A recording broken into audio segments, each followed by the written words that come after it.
Dr. Siobhan O'Sullivan does like knowing animals. Dr. Siobhan O'Sullivan does like knowing animals. Hey people, welcome to Knowing Animals. Knowing Animals is a podcast where we speak to animal studies scholars about a piece of their work. I'm Siobhan O'Sullivan and I do like knowing animals. Now this episode of Knowing Animals is brought to you by ASA. ASA is the Australasian Animal Studies Association. ASA has been working away behind the scenes trying to promote animal studies for many years. ASA does a lot of good work. It has a Facebook page, it has a website, and it also hosts a conference every 2 years. The next conference will be in New Zealand in 2019. Decolonising animals is what it's about. So please help ASA by becoming a member, like them on Facebook, and also think about coming along to the conference. That's ASA, the Australasian Animal Studies Association. Our other sponsor for this episode has been on board for the past few weeks, and that is, of course, MC Pony. Now, have you been to MC Pony's website? It's Vegan Enthused, that's spelled VEGANTHUSED.com. You can find that web address in the podcast notes. MC Pony is a hip-hop artist producing music with a lot of animal themes in it. So if you're interested in animals, if you're interested in music, check out MC Pony. Okay, now once again we are in the lovely city of Leeds. I think Leeds is perhaps the nicest city in England. Okay, I know it's a big call, but I do love Leeds. Now this week we're joined by Dominic O'Key. Dominic is a PhD candidate in comparative literature at the University of Leeds. And today we're going to discuss Dominic's book chapter, Postscript, Posthuman. Oh, now this is where I realise my inability to read, write and speak is going to have me undone. Dominic, why don't you jump in and tell us what this is called? Yeah, so the book chapter is called Postscript, Posthuman, Werner Herzog's Crocodile at the End of the World. Wonderful. And that appeared in the book Animal Biography, Reframing Animal Lives, which I think is about to come out. So it might even be out at the time you're listening. 2018 by Palgrave Macmillan. Welcome to the podcast, Dominic. Thank you for having me. Okay, so what inspired this work? Okay, so this book chapter began life as part of my master's dissertation, in which I analysed Werner Herzog's documentary filmmaking style, his idiosyncratic representation of non-human animals, and a particular film, Cave of Forgotten Dreams from 2010. I've been kind of captivated by Herzog's films ever since I first saw Grizzly Man as a teenager. After watching Grizzly Man, I kind of eagerly sought out as many of this guy's films as I could. And so I'm first and foremost a fan of Herzog's films. With this, I've always been interested, as many of Herzog's fans are, in his representation of animals. And as my relationship with Herzog's films became more critical over the years, I think I began to contemplate more seriously his preoccupation with the borders, contact zones, and slippages between human and non-human life. Herzog has this kind of bizarre fascination with nature throughout his films. He tells us repeatedly that non-human nature is obscene. Okay, he kind of portrays it as a chaotic realm of misery and death, guided by nothing other than reactive stupidity. So Herzog constantly talks about how much he hates things like chickens, for example. And there are famous scenes in his films in which penguins run to their supposed death, monkeys ransack rafts, and in Grizzly Man we see Timothy Treadwell mauled, well we don't see but we hear Timothy Treadwell mauled by a bear. Because Herzog seems to hate nature so much, he's also obsessed with it. Animals are everywhere in his films, and they're rarely in the background. They're placed front and centre. Now, this is why I found Cave of Forgotten Dreams, the film I look at in the book chapter, quite so fascinating. So this is a film which Herzog tells us that it's all about the supposed birth of the humankind. It's all about the so-called cradle of humanity, these caves in the south of France, which house the paintings and engravings of early humanity. But at the same time, because it's Herzog, it's also a film which can't resist returning to the figure of the animal. And at the film's end, Herzog attaches, at the very end of the film, he attaches on a weird and kind of unexplained postscript. And in this postscript, he asks what would happen if radioactive crocodiles, which are in actual fact albino alligators, what would happen if these radioactive crocodiles were to witness the cave paintings? And I was perplexed by this ending when I first saw the film, and I basically spent my master's dissertation grappling with the ending. And so the book chapter that we're reading is a more concentrated and differently articulated version of the master's dissertation. So that's, and in a sense, it was motivated by the strict deadline of a master's dissertation, and then it's rolled on from there. Wonderful. So I didn't realise that this is the same filmmaker who brought us Grizzly Man. Funnily enough, the reason I'm here in Leeds is because of Tom Tyler. He welcomed me to Leeds. And when I met Tom and his partner Jane, they encouraged me to watch the movie. They went and bought it and they had a screening. I, alas, didn't show up for the screening. I had work to do, unfortunately, but everyone else on this fellowship watched it. And I thought it had a pro-animal story to it. But is that not correct? Okay, so Herzog's films are very ambivalent. I think that's the most pro-animal word we could use for the way his films talk about animals. They're very ambivalent about animals. He's certainly not interested in animal rights, animal ethics. But because he has such a fascination with the non-human, that includes animals, but it goes beyond animals too. Because there's such a fascination with the non-human, his films have really intriguing, difficult, complex things to say to humans who watch those films. Grizzly Man is a case in point. So on the one hand, it's a documentary about a man who spends increasingly large amounts of time in Alaska, caring, watching out for grizzly bears. But Herzog is a documentarian who is very interested in putting his own voice into the film. He is both a character in his own films, but he also likes to control the material very carefully, the stories he's weaving. Within the case of Timothy Treadwell in Grizzly Man, that really comes to the fore. Basically, Herzog has these narrative, kind of diegetic moments in which maybe the camera's focused on a decaying corpse of a fox, and Herzog is there with this booming, very German voice saying, "Nature is nothing but chaos." So he is definitely not a pro-animal filmmaker, but his films are always interested in animals. Fascinating. So this chapter is concerned with Cave of Forgotten Dreams, and as you've said, the postscript. How long are the crocodiles on screen for? How big is this postscript? The film is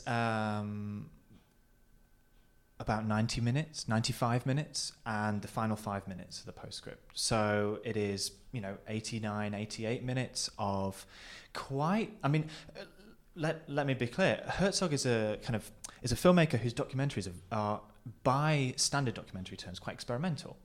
But Cave of Forgotten Dreams is one of the most standard or normal or normative documentary films he's ever made. That's because of the funding situation. He got funding from the French government and the European Council to make it. So there's certain impositions that he has to follow. Nevertheless, he has these moments, and one of these moments is the postscript. So the films come to a close, and before the credits roll, we get this 4-5 minute sequence. The alligators, which they actually are on screen for no more than 30-40 seconds. they are filmed within if I remember rightly, it is a kind of crocodile theme park, a sort of nature reserve in the south of France, in which Herzog's clearly got a chance to go in there and film some alligators. And they are on screen, and while they're on screen, we hear, again, as I was talking about with Grizzly Man, we hear this narrative voice, which is instructing us, which is telling us things. In this case, the Postscript, the narrative voice is going, just 100 kilometers down the river from the caves that I've just spent the entire documentary talking about, there is a radioactive stream of water leaking out of nuclear power plants. That water is irradiating these crocodiles' bodies, and they are turning white. And then he ends the film by basically saying, what would happen if these crocodiles were to break out of their cages, their tanks, and make their way towards the very caves which I've been filming? What would they see? And there it becomes this just very elliptical, ambiguous ending in a film which is actually very straightforward about the story it wants to tell. So as I say, they're on screen for very little time, and hence why the essay remains so kind of perplexed by it all. But at the same time, I'm trying to, in a sense, turn Herzog against himself. So that's kind of one of the purposes of the essay, the aims. I read what he says for its own content, but at the same time, I'm trying to think about the implications and the sorts of strange temporalities which are going on. This is a film which is set in the present, of course, but it's very deeply engaged with senses of deep time. So it's about tracing the idea of the human and the species across a very long time, a long history of art and creation.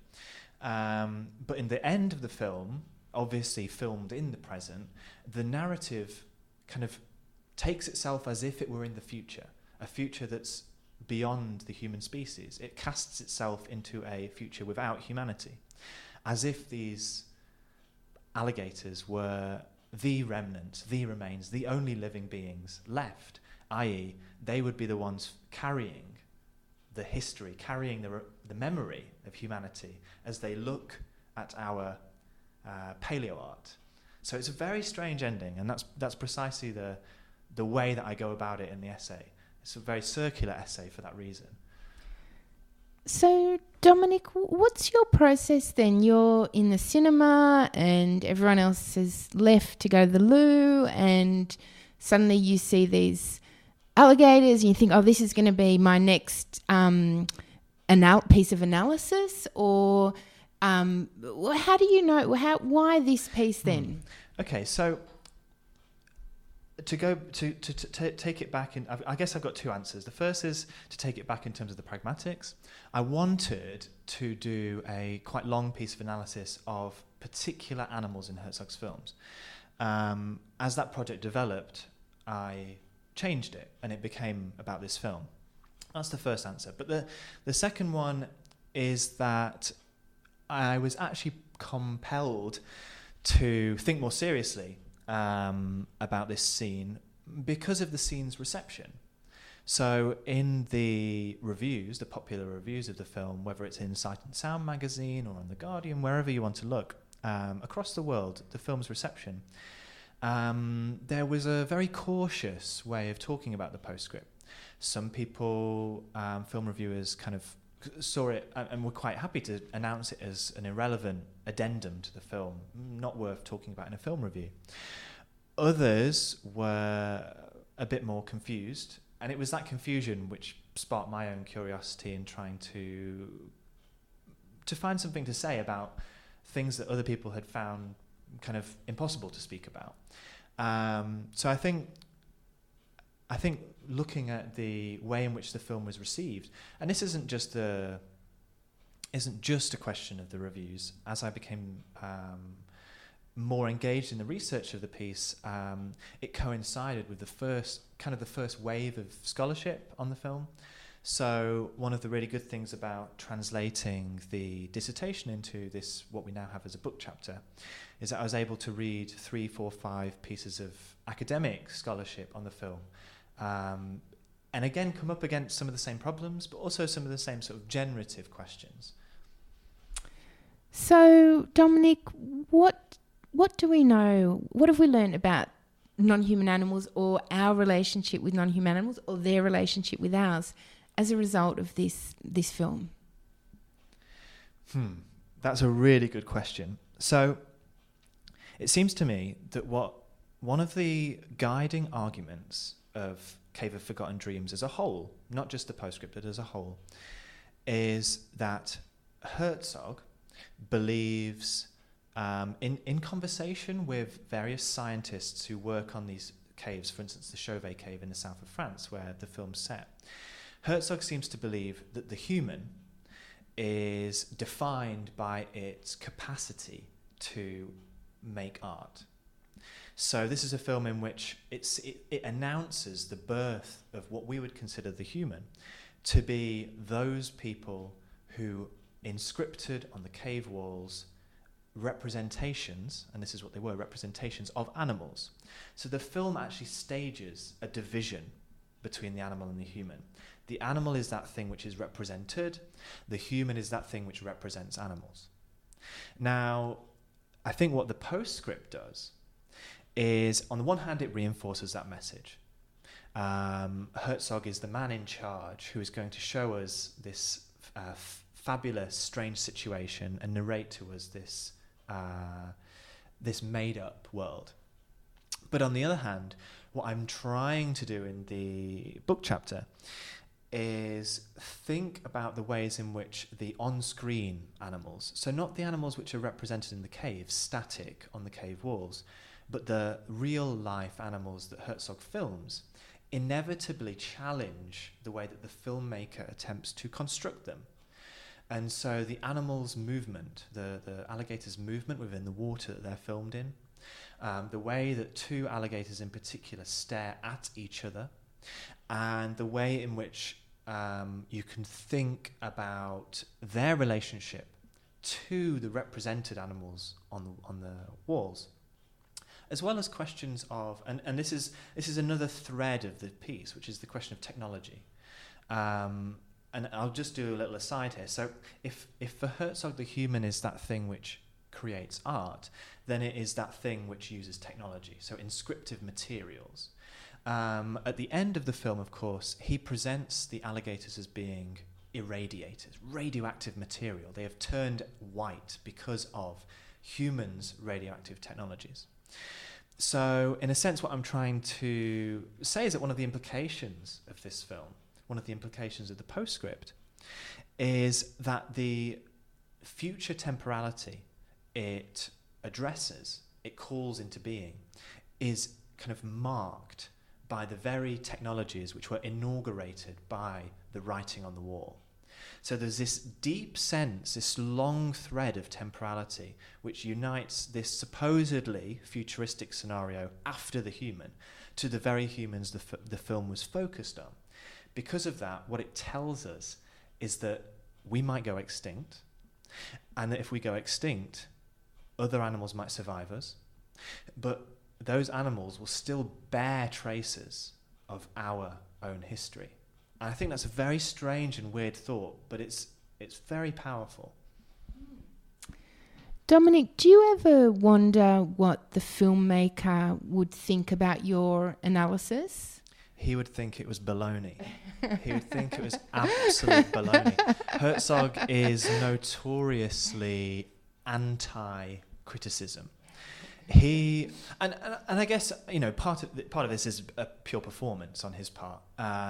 His image is absolutely tethered to a sense of control over his material.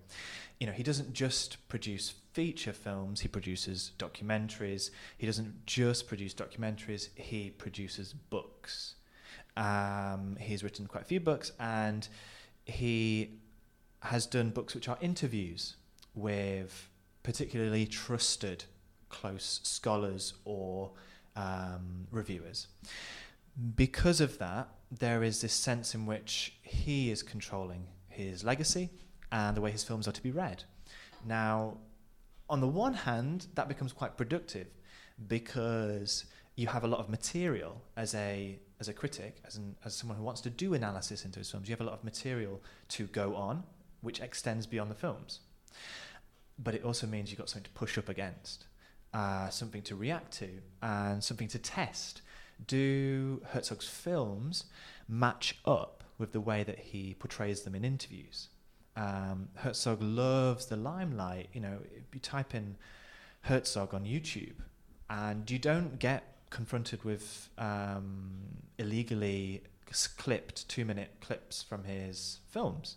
You get 2-hour-long interviews in conference auditoriums. You know, he likes to control the way his films are read, and so that's why we have to have fun with them, because he's not going to. Fascinating. Well, Dominic, I ask everyone who comes on Knowing Animals to answer 5 quick questions. Are you ready for your 5 quick questions? I certainly am. I can't wait. Can you recall the first piece of pro-animal scholarship you ever read? So I've got quite a shoddy memory, but I think it must have been John Berger's essay, Why Look at Animals? Now, I do remember reading about Looking, the collection that it's in, on a sunny weekend in Berlin in 2013. And at the time, I had been vegetarian and then vegan for 3-4 years.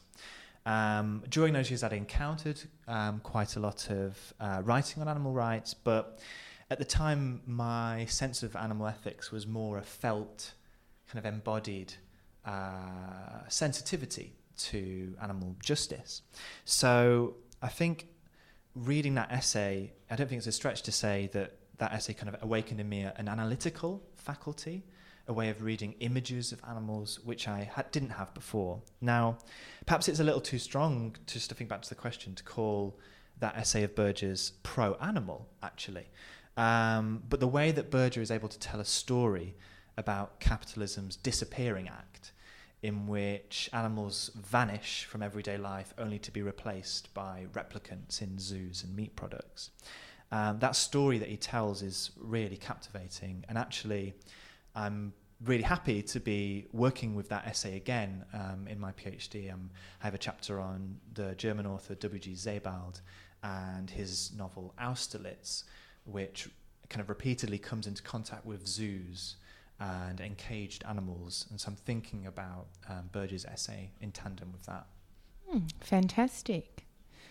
Can you recall the first piece of pro-animal scholarship you ever wrote? Yeah, so because I am a PhD candidate, I don't have a long institutional memory to try and go back to for the first piece. So it's actually just on the tip of my tongue, really. The first would be an undergraduate essay that I wrote on cinema, again, animal presence, again, but this time a Hungarian film called The Turin Horse by a director called Béla Tarr.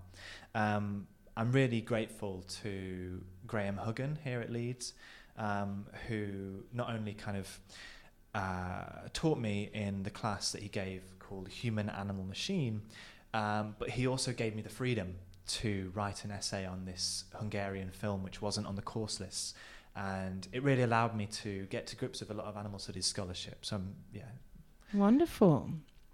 So if you had to name one animal studies scholar who's had a big impact on you, who would it be? So I have 2 answers. The first is about impact via reading. Second is about impact via friendship. So first, I think reading Carol Adams's Sexual Politics of Meat was kind of a profound moment for me early on in my scholarly and political development, not least because of her book's ambitions in wanting to bring together second-wave radical feminism into conversation with animal rights and the meatification of modernity. Now, I'm cautious about some of the ways that Adams goes about this critique, especially so in the ways that her work, and since this book's publication, her work has to an extent remained kind of lukewarm about questions of sex work and trans rights. But I cannot deny the power of her arguments, nor the effects that they had on me when I first read it. So the second answer would be that over the course of my PhD here at Leeds, I've met and learnt from a great number of animal studies scholars. I want to give a special mention to Jonathan Saha, Caitlin Stobie and Lauren McCarthy, as well as everyone who has been involved in the Leeds Animal Studies Network over the past few years. Also everyone who attended not just attended, but contributed to my Creaturely Life reading group, which I ran for 2 years. The conversations there had a real deep impact on me. Oh, fantastic.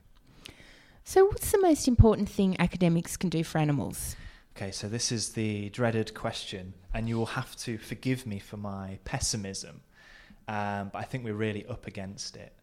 Not only is the earth getting hotter, and not only are animals being obliterated all around us, but the increasingly neoliberalized universities do not offer an easy staging ground for collective struggle and action. Full-time academics are overworked and underpaid, and kind of early career academics like me are overworked and hardly paid at all. Nevertheless, there are kind of small flashes in a moment of danger, as Walter Benjamin would have it. I think we must make time for thinking about kind of theory and practice, however pressed for time we are. So I guess I've got a few little things to say. First, my experiences in the classroom, teaching undergraduates about poetry and novels. They're always revelatory experiences, particularly so surrounding the question of animal rights, animal ethics, etc. This gives me hope. Another small but by no means insignificant thing that we can do as animal studies scholars, I think, is to embrace rather than grimace at those situations at conferences and elsewhere in which we're forced into taking the position of the vegan killjoy. And this includes us having the confidence to question kind of members of our own community, animal studies scholars, who eat meat, to fight our corner with a smile and to build a new common sense, I think is absolutely crucial for what we can do for animals. But finally, I think that right now, a real priority must be combating the rise of reactionary forces. Fascism or fascisms are really gaining in traction, and we know that the centrist politics can't hold. So we must push back from the left, and if we're to probably continue and develop our work for animals, I think we have to defeat fascism. Goodness me, Dominic, that's a lot to take on, but we shall endeavour. We shall. Final question. If you had the power to change one thing about the human-non-human animal relationship, what would it be? Yeah, so this question's very tough, and it kind of asks you to play God. So I kind of resent it in a sort of way, but I will answer it straightforwardly. The ongoing thingification of life, so the way that capitalism turns life into property, I think is a catastrophe, a complete shambles.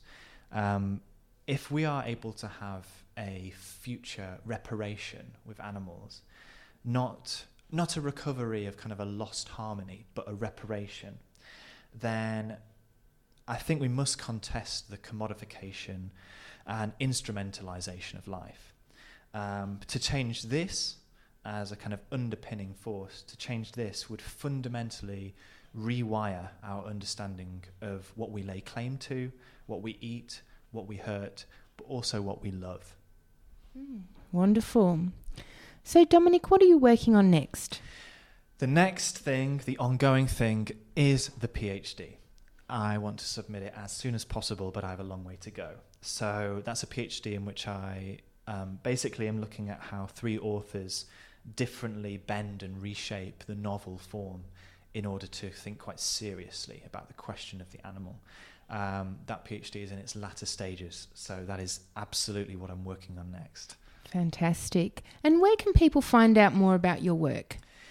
Well, they can find out more about my work by going on the University of Leeds' website and just typing in my name, or if they want kind of more humorous and slightly tongue-in-cheek work from me, they can go on my Twitter account.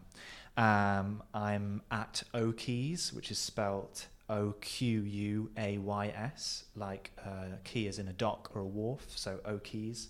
on Twitter.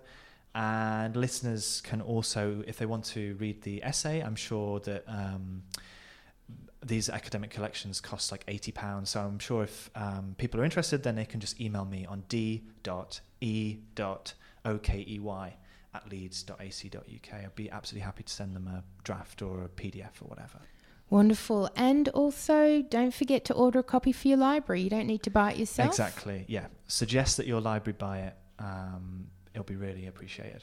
Fantastic. Well, Dominic, thank you so much for joining us for Knowing Animals. And thank you to the listeners for joining us for Knowing Animals, the podcast where we talk to animal study scholars about their work. Don't forget to follow us on Twitter. You can follow me at @SO_S. You can follow our Facebook page, which is Knowing Animals. And most importantly, don't forget to leave a review with iTunes. Reviews make it easier for other people to find the podcast. I'm Siobhan O'Sullivan, and I do like knowing animals.